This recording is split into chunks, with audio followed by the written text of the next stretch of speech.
problème. C'est ça la gestion.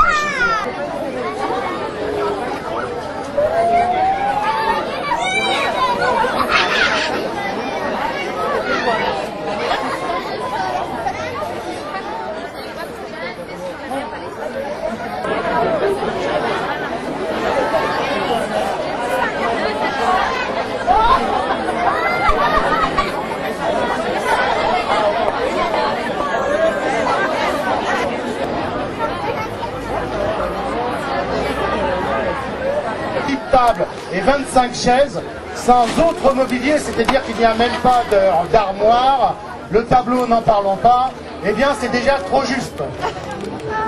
Alors bon, vous n'avez qu'à constater. Je vais donc demander à... Ils sont déjà présents. Les premiers de la classe, c'est pas vous, je vous signale. Hein.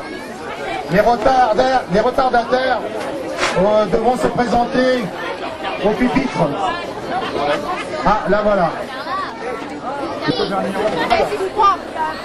Et Jean-Pierre, elle, chef d'entreprise, c'est patron du Quack 40. Tous ces grands personnages fleurons de notre pays. Et puis, n'y a-t-il pas des secteurs où l'économie... Alors je vous donne la situation actuelle. Actuellement, il y a 4 classes à l'école maternelle du RPI pour 89 élèves. L'an prochain, il y aura plus de 90 élèves. Et l'inspecteur, l'inspectrice, l'académie veut supprimer une classe. Bon, ce qui fera une moyenne d'environ 30. Bon, vous êtes tous assez à temps complet, ce qui n'est pas toujours le cas dans toutes les écoles. Il y a de nombreuses autres choses également qui sont mises en place. Et beaucoup de familles d'origine. Difficultés pour aider les enfants à faire leurs devoirs. 2 enfants scolarisés seront porteurs d'handicap. Ils nécessitent une attention particulière de la part des enseignants. Des problèmes de discipline. Certains élèves posent des problèmes de discipline récurrents, incivilité avec des adultes, violences verbales ou physiques avec leurs camarades. La suppression d'un enseignant n'arrangera pas les choses. Donc nous sommes pour la fermeture. Contre. Je vais vous demander quelques minutes de patience parce que nous avons la petite Julie G. Méthode qui est utilisée depuis des mois pour aboutir à cela. On l'a bien vu et votre présence ici encore nombreuse, après des mois de mobilisation, montre que ce n'est pas un caprice, qu'on doit être pris au sérieux. Après les mobilisations, après les discussions, après les débats, après les ultimatums, après les manifestations, eh bien l'administration autiste continue à sabrer, à rayer de la carte des classes, et ça de manière inadmissible. À l'image de ce gouvernement qui est complètement sourd aux demandes des citoyens, des parents, des élus, des enseignants, des demandes légitimes, demandes de justice sociale, de justice vis-à-vis de l'éducation, d'une éducation de qualité sur notre pays. C'est la richesse de nos territoires ruraux, même s'ils sont en train de nous refaire la carte de l'intercommunalité dans notre dos, parce que c'est aussi comme ça que ça se passe dans les autres domaines, eh bien l'école sur le territoire rural est l'avenir du sud de l'Aisne. Donc oui, nous sommes contre ces fermetures, nous continuerons à nous battre, il faut que nous soyons pris au sérieux, ce sérieux qui anime ces réunions permanentes, ces débats, ces manifestations. Moi, je remercie aujourd'hui Jacques et toute l'équipe des parents de la Plastière de nous avoir amenés sur une autre forme de combat, un combat digne, même s'il emploie la dérision, quelquefois une arme particulièrement redoutable. Donc continuons, continuez. Et toutes les autres. À cette réponse, ceux qui sont pour, lèvent le doigt. Lève la main pour le petit Nicolas S. Bien, nous avons trois pour l'instant. Carla B, Nicolas S et Luc C. Pour ceux qui sont contre.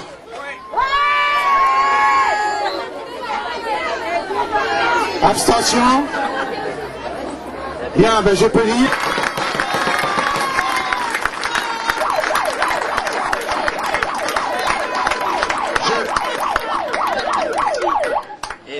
Nous allons donc... Allez, plus fort.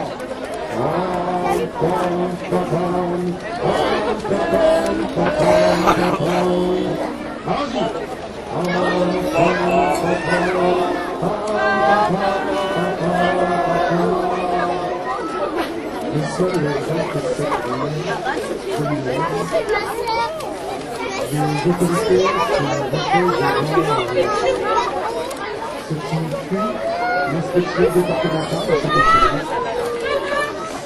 Les enfants précisent portent une gerbe de fleurs encadrée par les autorités. Et le nom est très élégant. Nous verrons peut-être plus que ceci une école devant un pays d'élèves. À la mémoire de ce que fait l'éducation nationale, je vous demande une minute de silence.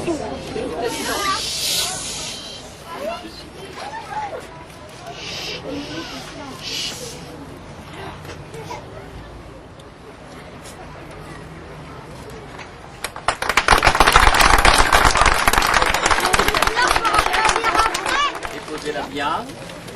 Allez-y, posez-la, voilà.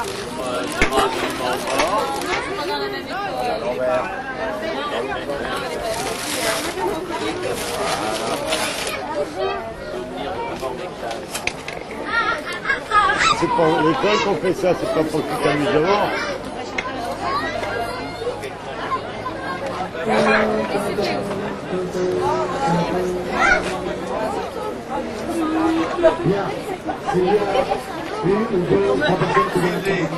Et depuis une semaine, les parents d'élèves, les syndicalistes et les citoyens se succèdent ici.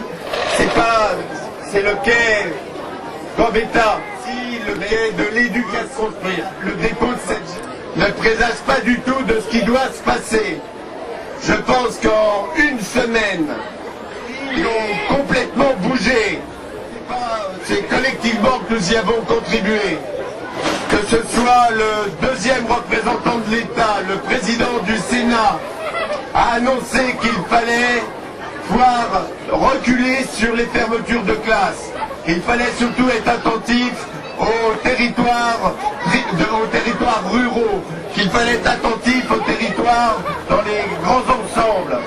Et aujourd'hui, Luc Châtel lui-même dit qu'il faut revenir sur ce qui est annoncé. Donc, je pense que nous avons encore beaucoup de travail, mais nous sommes sur la bonne voie pour qu'il n'y ait pas de fermeture ici, dans le sud de l'Aisne comme ailleurs. Parce que comme l'ont dit les différents intervenants, l'éducation, c'est notre avenir, c'est l'avenir de nos enfants, mais c'est l'avenir du pays. Donc, ce n'est qu'un début, continuons le combat et nous allons gagner.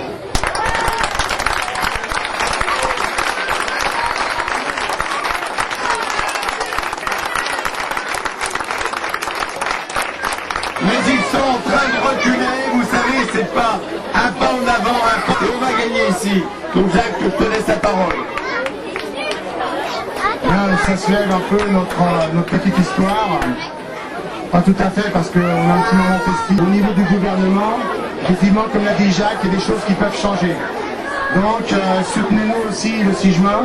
En tous les cas, on sera présent dans les locaux de l'inspection académique pour faire plier Madame Benoît Mervan, et y compris certainement le recteur. Voilà. Merci à vous d'avoir été présents. Nous allons maintenant construire tout doucement, tout au cours de la... On va refaire le mur en fait, mais pas n'importe comment, on va refaire un mur symbolique. Nous allons, à l'emplacement du mur qui a été détruit par les forces de police, nous allons refaire le mur avec des cartables d'enfants. Voilà. Et vous pouvez maintenant venir passer un bon moment dans la fête des voisins. Merci beaucoup à vous tous. Restez mobilisés. Merci à vous. Elle est où ta sœur? Oui, mais là, elle est où? Elle va où? Julie, viens ici maintenant! Encore le cartable, allez. On va voir. Ah ouais, les cartables! Poussez-vous les gamins. Les cartables, s'il vous plaît! Voilà, merci.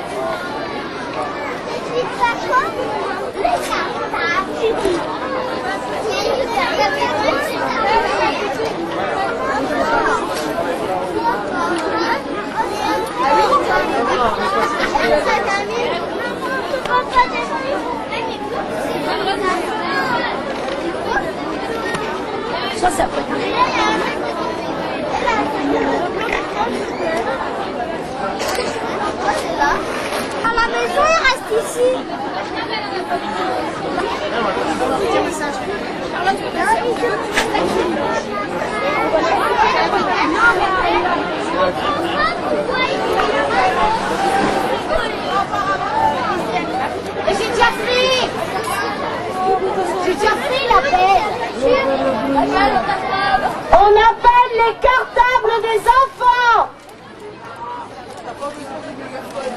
Non. Elle s'arrêtera à un chiffre raisonnable. Vous pouvez siffler.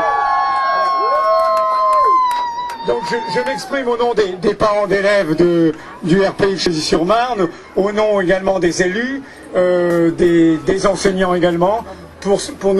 On s'oppose vraiment fermement à la fermeture de la classe de Azy-sur-Marne. Caroline B, élue de la commune de Gandelus. Nous disons non à la commande du ministère de l'Éducation nationale. Le gouvernement ne doit pas faire d'économies sur l'éducation de nos enfants. Nos enfants ne sont pas des pourcentages ni un budget. Ils sont notre avenir, celui de l'Aisne et de la France de demain. Nous n'avons pas le droit de sabrer leur éducation par un manque de moyens. Nous refusons cette pratique. Nous voulons les moyens, l'encadrement pour la réussite de nos enfants. C'est en début de vie, à l'école, qu'ils se forment pour leur avenir. Il faut savoir qu'en touchant nos écoles dans les milieux ruraux, le gouvernement affaiblit notre ruralité. Stop! Nos écoles, nos villages ruraux ont le droit de vivre et d'avoir un avenir. Sauvons l'école rurale et nos villages ruraux. Contrairement à ce qui a été dit dans plusieurs articles de l'Union, les parents d'élèves de l'école Vaucrise-Mauguin s'indignent de la fermeture de classe prévue pour la rentrée prochaine. En cas de fermeture de classe, il y aurait une augmentation du nombre d'élèves moyenne de 24 à 25 élèves par classe. Apparition de classes à cours double. Ces deux éléments donnent des problèmes pour prendre en compte les difficultés individuelles des élèves, nécessité d'une grande autonomie pour travailler. Nos élèves ne sont pas prêts à ça. Des problèmes de discipline, particulièrement dans les classes à cours double, mais aussi à cause de l'augmentation des effectifs. Situation particulière de l'école, classe RS.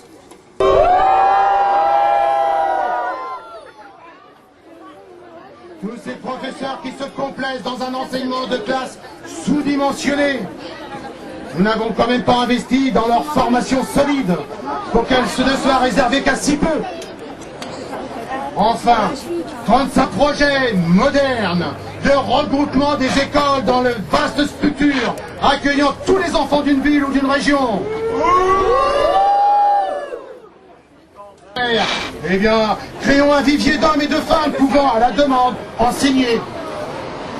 Ne sommes-nous pas tous des éducateurs en puissance? Et un bac plus 3 est largement suffisant. Point inutile de formation spécifique, longue et coûteuse. Voilà notre projet. Voilà de quoi faire des économies et redresser la situation budgétaire de l'État.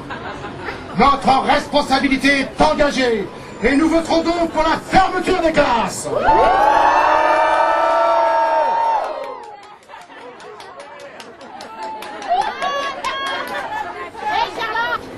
Notre commune a investi cette année un projet d'une périscolaire de 386 000 €. Nos enfants étaient simplement heureux et la qualité éducative était très bonne, est très bonne. Nous nous opposons totalement à la fermeture de notre école. Voilà.